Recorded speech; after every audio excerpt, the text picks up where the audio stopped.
No list of mega projects would be complete without including the largest ever science project.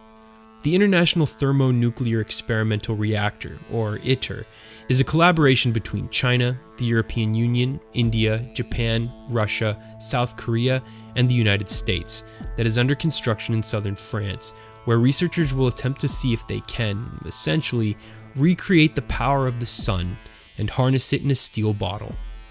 Gas will be heated to over 150 million degrees in a massive steel frame using giant magnets that will force some atoms together.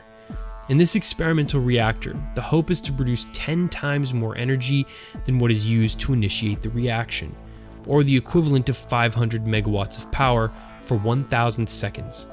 Although electricity won't be generated at the Iter facility, a fusion plant based on this design would use the heat generated to drive turbines and produce power.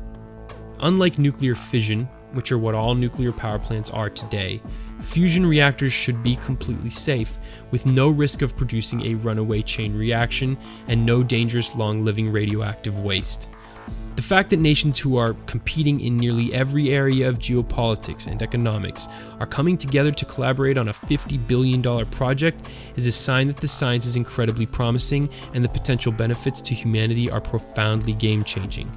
That's why countries that represent half the world's population and account for 2/3 of the global economy are participating, because solving fusion would mean prosperity for all, the closest thing to limitless energy we can fathom. This month, after the completion of the ground support structure, which took 4 years to finish, the second phase of construction began, the walls of the 7-story building where the experiment will take place. But we're still several years away from turning the thing on. The complex will make its first attempt to produce plasma in a fusion reaction in 2020,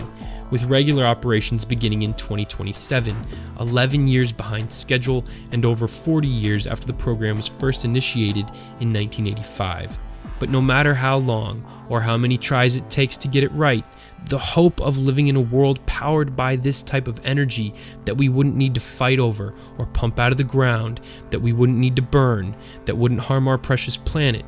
that's probably one of the most optimistic, hopeful ideas I've ever heard, and it's definitely one worth waiting for.